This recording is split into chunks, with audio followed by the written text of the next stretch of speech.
Bismillahirrahmanirrahim. Assalamualaikum warahmatullahi wabarakatuh. Alhamdulillah alladzi arsala rasulahu bil huda wa dinil haqq liyudhhirahu 'ala dini kullihi wa kafa billahi shahida. Asyhadu an la ilaha illallah wahdahu la syarika lah wa asyhadu anna Muhammadan 'abduhu wa rasuluh.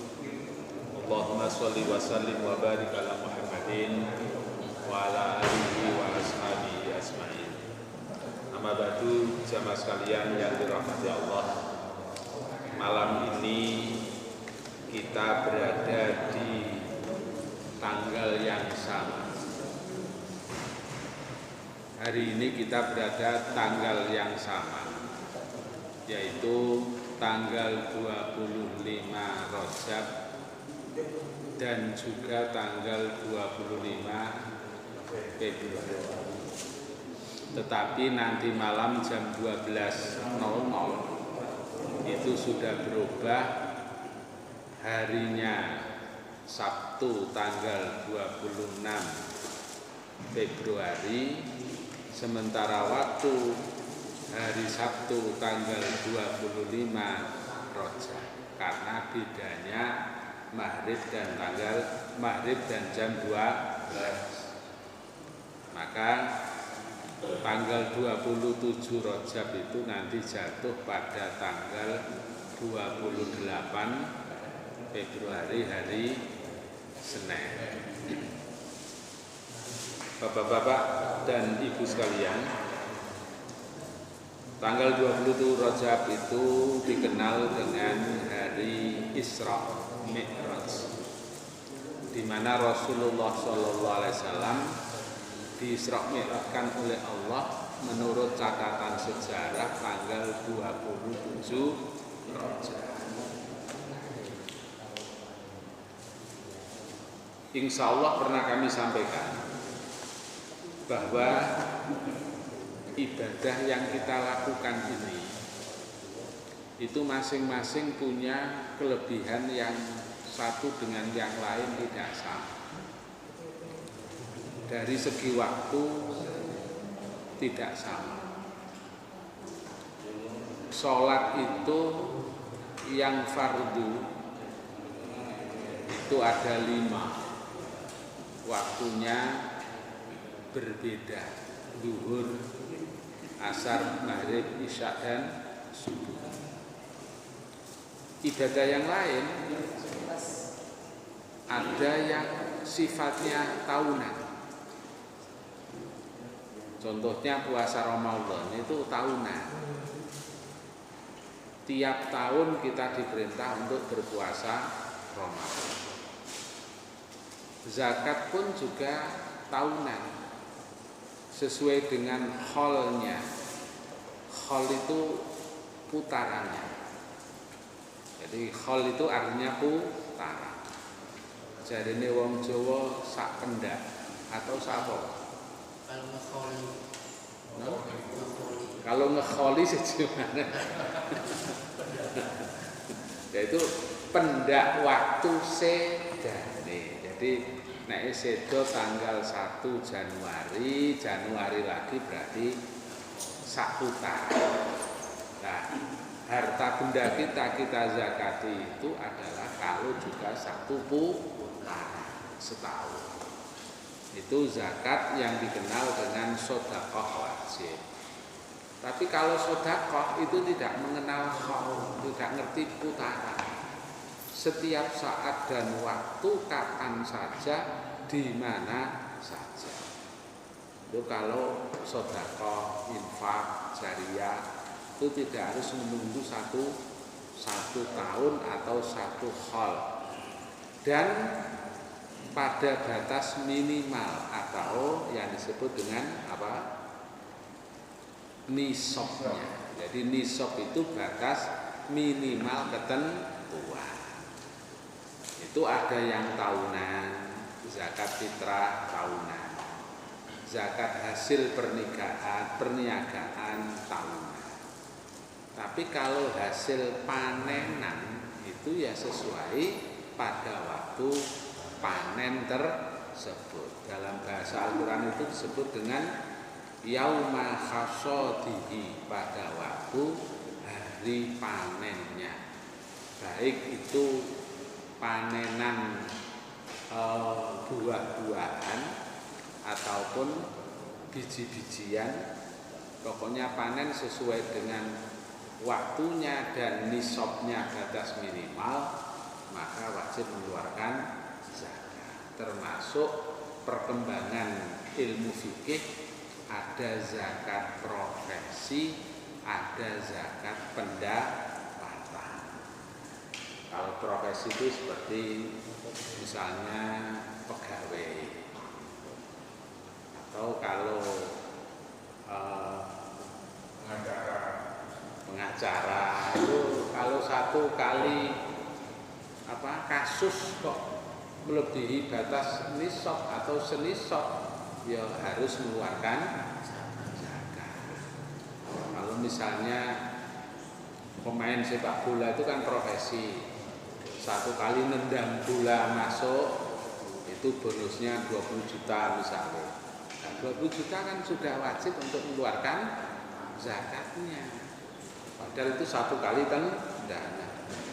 Karena nendangi bolak-balik satu kali permainan, ya itu ya harus nonton keplok tok. Masih nonton keplok tok. Bondone nonton kan namung keplok lah. Badminton juga gitu, satu kali main kemudian menang ya. Kalau dapat uangnya lebih dari satu nisab ya harus mengeluarkan zakatnya.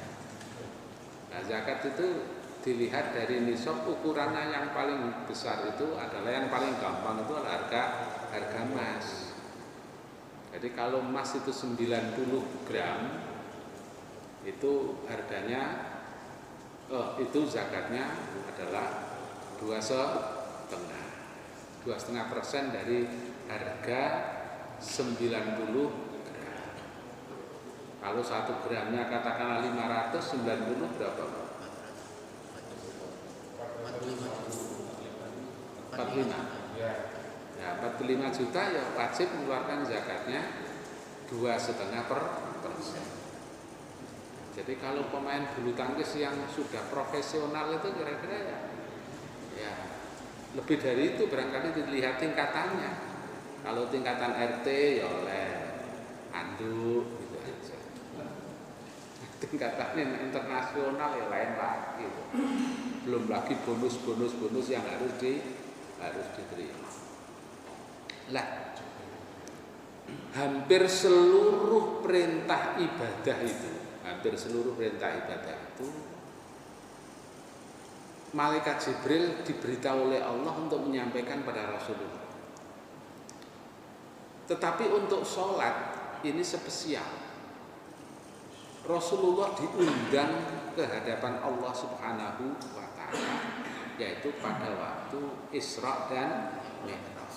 Jadi kalau Allah memerintahkan kita untuk puasa, itu Jibril nyampe kepada Muhammad, ya ayyuhalladzina amanu kutiba alaikumusiyam kama kutiba alal ladzina min qablikum la'allakum tattaqun.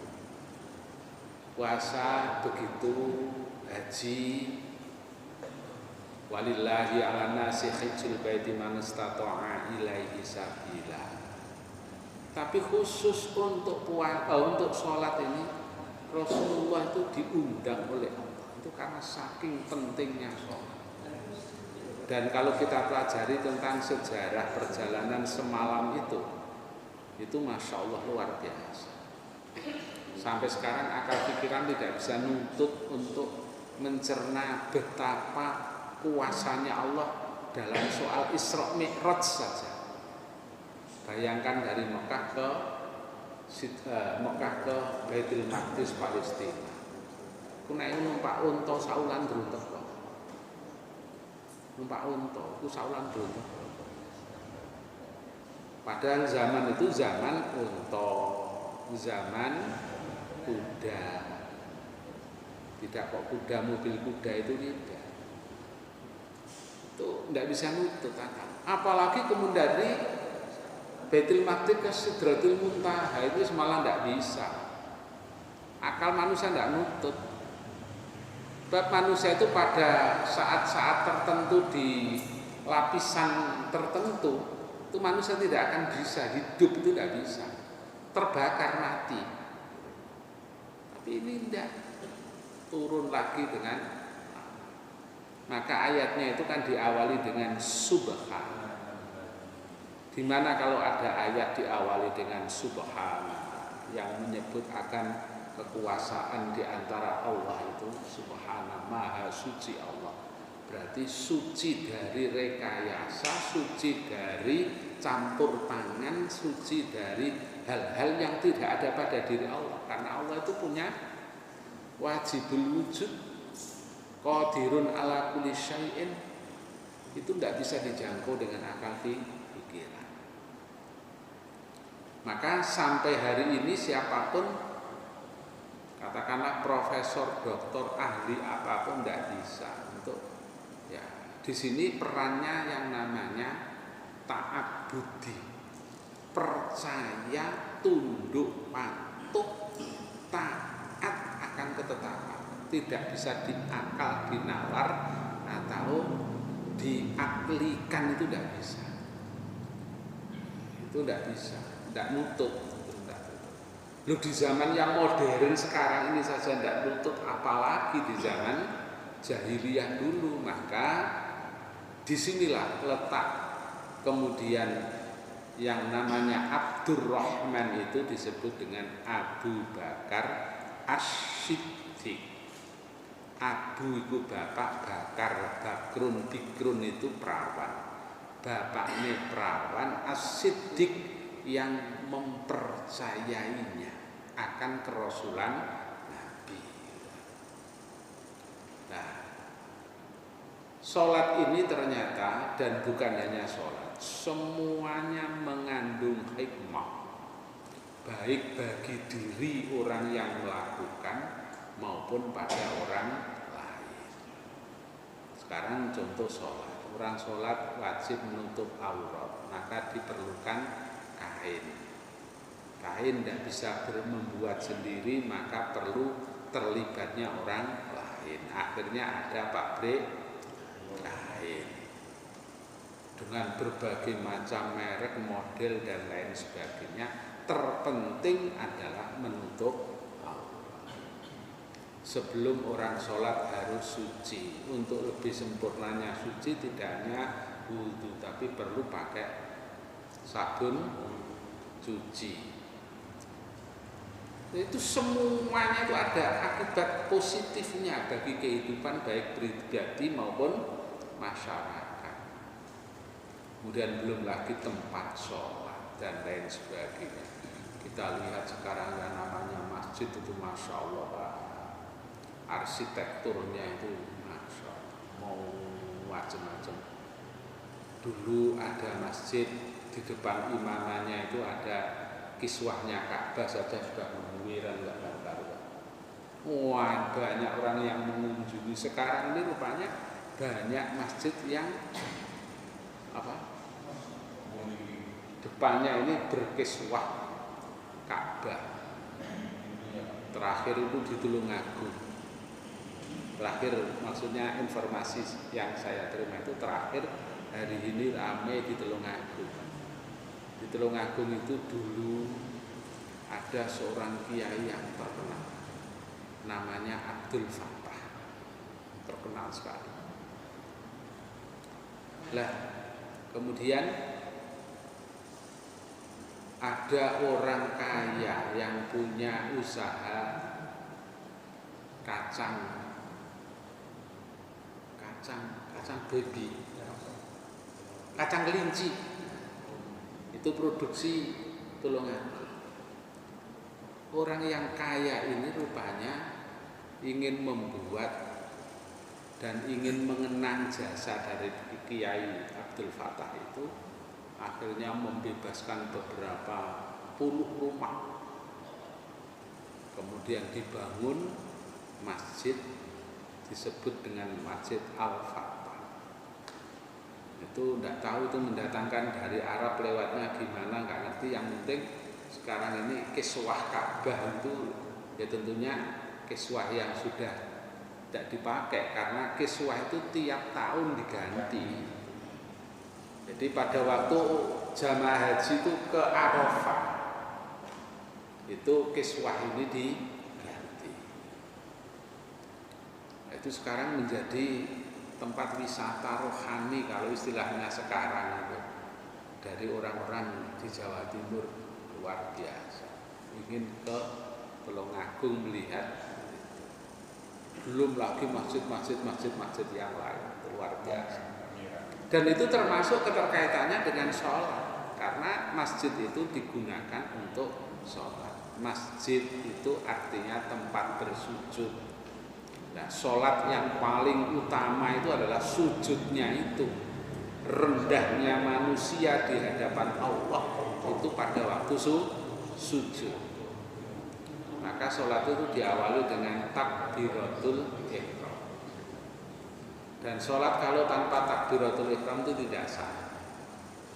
Jadi kok Allahu Akbar nggak ngangkat tangan itu tidak sah. Jadi harus diangkat tangannya. Allahu Akbar itu harus diangkat, nggak boleh. Allah nggak boleh. Kalau begini, ya. Tapi kan mengangkat, Pak. Mengangkat. Soal posisi di sini atau begini, itu terjadi perbedaan. Tetapi tetap mengangkat tangan. Yang nggak boleh itu nggak ngangkat. Jadi Allahu Akbar itu nggak boleh, harus diangkat.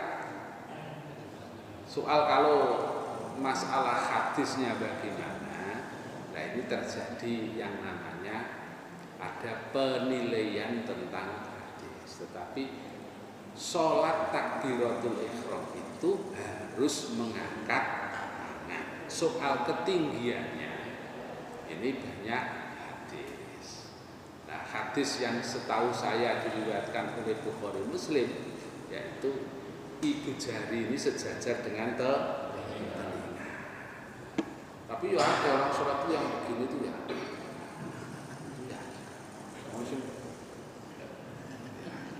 Mana sih nggak ngene tak? Mana sih ngene? Kan banyak itu begitu. Nah dari itu karena ada beberapa hadis, tapi hadis yang ini adalah sejajarnya ibu jari dengan telinga. Yo dikira-kira Pak, kalau usah didelok terus pancer terus. Ya udah. Lah ini sholat. Terkait dengan sholat Bapak, kira-kira dulu mana perintah azan dengan sholat? Prakteknya kan azan dulu baru. Kira-kira duluan mana? Perintah azan atau perintah sholat? Yang jelas adalah dahulu perintahnya sholat daripada perintahnya. Jadi setelah berjalan beberapa waktu sholat itu, dan semakin banyaknya orang yang mau sholat, maka kemudian ada usulan, ya Rasulullah, orang yang mau sholat itu banyak jumlahnya dan rumahnya tidak semuanya dekat dengan Masjid Nabawi. Tidak semuanya dekat dengan Masjidil Haram. Nah bagaimana ini? Akhirnya banyak usulan. Kalau gitu, kalau sudah waktunya sholat, maka bakar api unggun. Oh, nah ono dulu. Oh berarti wis waktunya sholat dulu. Asal yang ngobong apa Pak? Ngobong kayu, bukan ngobong geni. Geni kok diobong. Wah, itu ditentang oleh orang-orang waktu itu. Rasulullah masih diam.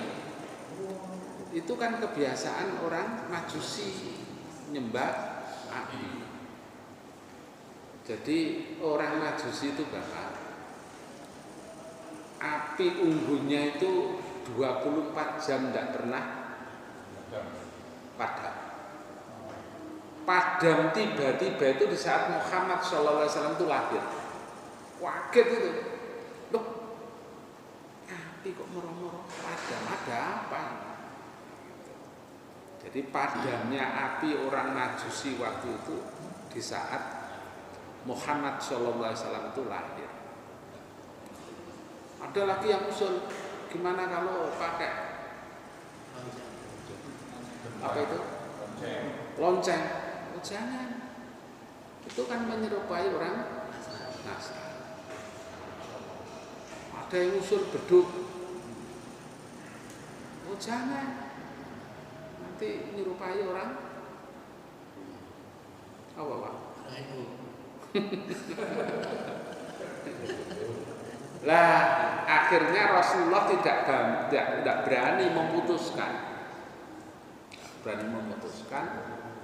Ya kita tunggu dulu, ini tentu harus menunggu dari Allah. Rapat bubar malam harinya itu Rasulullah itu mimpi diajari azan. Bersamaan dengan itu Bilal itu mimpi sama lafaz mulai dari Allahu Akbar sampai la ilaha illallah.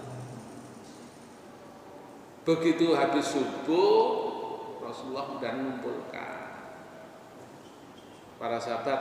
Saya tadi mendapatkan wahyu dari Allah melalui malaikat Jibril bahwa untuk memberikan tanda waktu sholat telah tiba itu adalah Allahu Akbar dan seterusnya. Ternyata Bilal itu juga sama mimpi.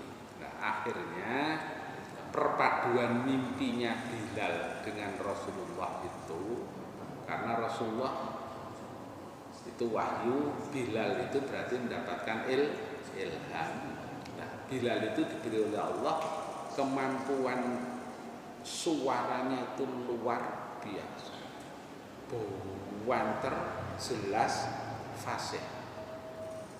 Akhirnya Bilal inilah yang menjadi orang yang mendapatkan SK untuk mengumandangkan azan. Jadi antara lafadznya azan daripada Bilal sama dengan lafadznya azan yang diberikan kepada Rasulullah SAW. Lah azan dulu itu belum ada pengeras suara, belum ada toa. Selain toa enggak ada kira-kira Pak? Toa yang toa Pak. Sekarang rame itu Pak. Enggak. Ternyata kurang lebih 1 bulan yang lalu ini saya baru menemukan. Jadi saya membaca beberapa literatur yang saya miliki itu, saya menemukan bahwa azan atau di saat azan itu mulai Allahu Akbar itu setan itu yang di mana saja berada, yang ada di kanan kiri kita, khususnya yang mau menggoda orang Islam itu lari. Ini hadis ini. Jadi kalau di saat ada orang azan, setan itu lari dari orang-orang Islam, khususnya yang mau sholat. Tapi begitu azan selesai, setan itu moro lagi. Baik orang yang mau sholat, apalagi yang tidak mau sholat. Loh, begitu iqamah dikumandangkan, setan itu lari lagi, lari menjauh. Loh, setan saja kalau ada azan lari. Nah kok terus azan dikongkon? Dikongkon apa? Kecilkan. Setannya gak kuat. Begitu iqamah, setan lari lagi. Lah begitu orang itu mengucap Allahu iku setan ternyata mendampingi kita. Maka ada bahasa kinayahnya. Nek salat iku ya sing rapet itu cukup nemen-nemen rapet terus kayak sobah itu ya tambah. Artinya rapet itu ojo sampai jejeran karo jejerane iki gak jejeran karo jejerane iku lara ati. Itu bukan kok berarti nek lenggang sampean terus setane ndekon setane iku gedene sepiro. Itu bahasa kinayah. Jadi gak kok terus waket kudu ngene pundak karo pundak. Lah nek wong sedek dhuwur sedek ndek kepiye karo pundak ya ora iso. Nek wong gowedhe karo wong cilik mah ya opo. Begitu rupa jebule gowedhe nglungu ae nek cilik penyet. Itu jangan kemudian kaku-kakuan kudu waket ngene ngono pundak ya kudu. Lah nek takbir ini gak tambah lara kabeh. Itu artinya jangan sampai satu dengan yang lain itu tidak sambung sedulurane, gitu loh maksudnya. Makanya begitu setan setelah lari adzan, setelah lari iqamah itu kemudian menyertai orang yang sholat sampai di antara godane setan. Iku wong iku dilalekno utawa diragukan. Aku iki salat 3 rakaat apa gek 2 rakaat. Kan ada Pak ya kita-kita ini kadang-kadang kan begitu. Tanpa kecuali masa imam ya bisa keliru namanya. Imam juga manusia, juga digoda oleh syaitan. Lah ternyata Bapak, kalau dulu pernah saya terangkan bahwa afara'aitum law anna nahrun bi babi ahadikum yaghtasilu fihi fi kulli waqtin khamsa marratin hal yabqa min daranihi sayun qalu la yabqa min daranihi sayun qala fakal jika mislu shalawatil khamsi allati yamhullaha bihinnal khata. Nabi itu pernah dengan bahasa pertanyaan, bagaimana pendapatmu kalau orang itu sholat 5 waktu, apa kira-kira wong sing sholat itu bersih? Akhirnya para sahabat yang tidak bisa menjawab, Pak. Tentu Rasulullah dan Rasulullah lah yang lebih tahu. Ketahuilah bahwa sesungguhnya orang yang sholat 5 waktu itu laksana orang yang mandi sehari semalam 5 kali. Adus ping 5 sek kotor terus nggak dia sehingga adus kan gitu. Lah ternyata Bapak ada hadis yang dulu juga insya Allah pernah kita sampaikan. Rasulullah itu dalam sifatus sholat, dalam sifat atau prakteknya sholat itu kan Nabi itu antara bacaan ayat dengan lamanya rukuk dan sujud itu kan sama, hampir sama. Loh, ada apa? Kok Rasulullah itu kalau rukuk lama, kalau sujud lama?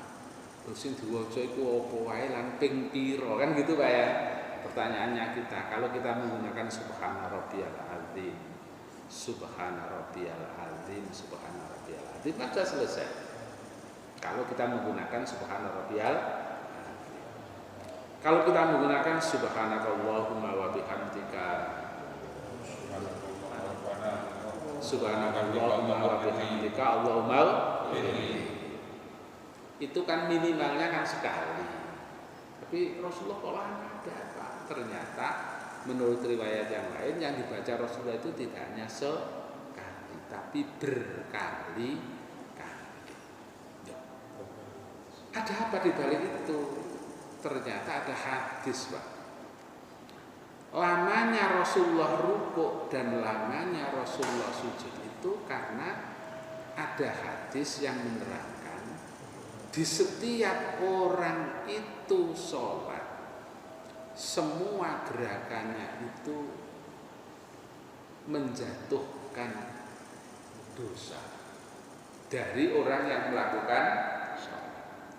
Lah dosa yang paling banyak berjatuhannya itu adalah dikala orang itu rukuk dan sujud.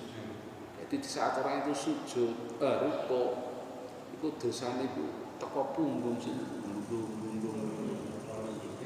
makanya selama rukuk dosanya terus nundung. Selama sujud dosanya itu nundung. Ternyata ada hadis begitu, Pak. Hadisnya soal. Ini saya ketahui di dalam kitab yang namanya yaitu Sahih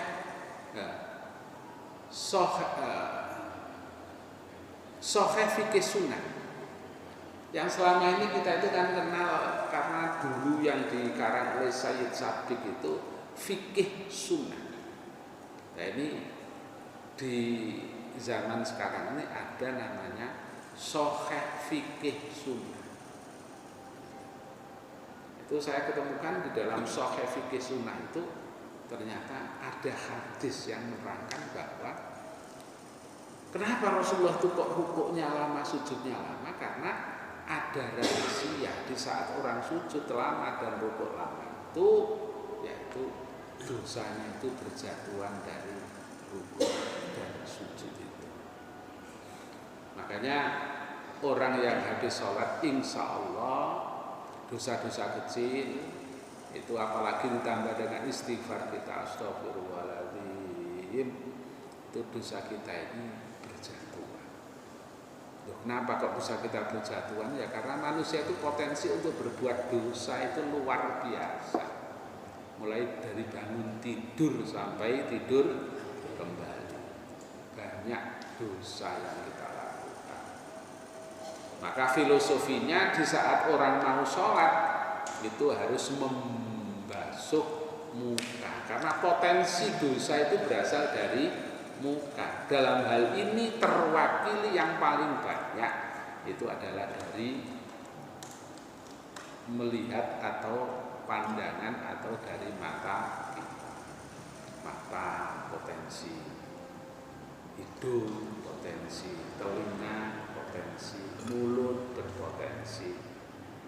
Makanya kalau kemudian di dalam surat Yasin itu menerangkan al-yauma nahtimu ala afwahihim wa tukallimuna aydihim wa tashhadu arjuluhum, itu karena potensi muka ini banyak dosa kemudian dibantu oleh tangan dan kaki. Maka mulut pada waktu itu dikunci oleh Allah supaya yang lainnya yang ngomong. Kalau di dunia ini mulut dikunci kan dengan apa? Mulut itu dikunci dengan uang.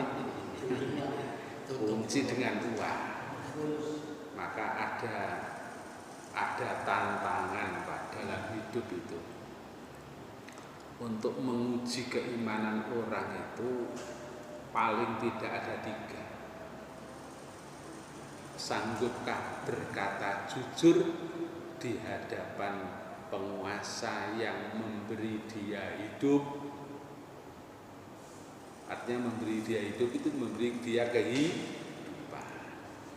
Iki ngomong bener gak kira-kira di hadapan penguasa, sementara waktu penguasanya itu yang memberikan sumber kehidupan. Tiap hari, tiap minggu, tiap pekan atau tiap bulan sing gaji yang punya kekuasaan. Kira-kira begitu ditanya berani jujur gak kira-kira? Kalau misalnya penguasanya itu punya kekeliruan, berani jujur gak kira-kira? Taruhannya apa kira-kira? Ya, mesti ditutup dengan uang itu. Yang kedua, beranikah orang itu kalau tadi itu berani jujur di hadapan orang yang punya jasa besar kepada orang itu. Kemudian yang kedua adalah beranikah orang itu tidak sambat kepada Allah di saat orang itu mengalami kesusahan. Ada kira-kira orang nggak sambat? Tidak ada. Kalau saat mengalami kesusahan, berarti di sini ada satu poin. Orang itu berarti sadar yang membuat orang itu susah, bahagia dan lain sebagainya itu adalah Allah. Tapi kok yang pertama tadi seperti itu? Berarti yang pertama itu tidak abadi. Ketidakabadiannya karena selama ia kuasa, memegang kekuasaan bisa membantu. Di saat kekuasaannya hilang, kemudian kemampuannya berkurang, kira-kira masih sanggup membantu? Maka Allah lah tempatnya. Maka bagaimanapun juga kembalinya adalah kepada Allah. Nah, di saat kita ini mau sholat, godaan itu datang dari setan sehingga bisa melalaikan diantaranya jumlah rakaat kita. Mungkin juga bisa melayang-layang pikiran kita. Mau gak eling barang sholat pulih eling opo sing asale lali. Bisa gak begitu, Pak? Bisa. Itu karena pengaruh setan. Makanya Rasulullah mengajarkan kepada kita pada waktu mau kita membaca iftitah, setelah membaca iftitah, sebelum membaca Al-Fatihah kita membaca ta'awudz terlebih dahulu. A'udzu billahi minasyaitonir rajim. Kemudian bismillahirrahmanirrahim sampai walad dhalin. Itu karena di dalam sholat saja. Yang kedua dan yang seterusnya, sholat itu di antara istimewanya tidak boleh ditinggalkan selagi orang itu sadar. Jadi selama orang itu sadar, sholat itu tidak boleh ditinggalkan. Berbeda Pak dengan puasa. Tidak sanggup puasa karena udzur syar'i, entah sakit, entah apa, itu masih bisa diganti dengan puasa atau diganti dengan membayar fidyah. Tapi kalau sholat itu tidak bisa diganti. Orang umroh atau haji tidak mampu, ya tidak wajib, tidak mampu. Al-Qur'annya bilang manis tato'ah, bagi yang mampu. Dan wajibnya haji itu hanya sekali seumur hidup. Kalau sholat kan tiap 5 waktu. Makanya kadang-kadang ada orang itu guyonan, ya guyon Pak. Sholat saya. Loh, ini gak wis. Sholat saya. Ini gak wis. Kok pada haji wis. Akhirnya haji nek. Aku tahu haji. Selesai. Tapi sholat gak bisa. Wingi sholat saya kira sholat kok sejedinane. 5 waktu itu 5 waktu. Itu sholat. Maka tidak bisa berdiri dengan duduk, tidak bisa duduk dan seterusnya. Pokoknya selagi orang itu sadar, kewajiban sholat itu tetap berlaku. Dan banyak manfaat sholat khususnya bagi manusia itu luar biasa. Sholat itu bisa menenteramkan jiwa. Sholat itu menyadarkan diri manusia bahwa kita ini sesungguhnya tidak ada apa-apanya. Wujudnya adalah apa? Di saat kita sujud, anggota tubuh paling terhormat itu adalah muka.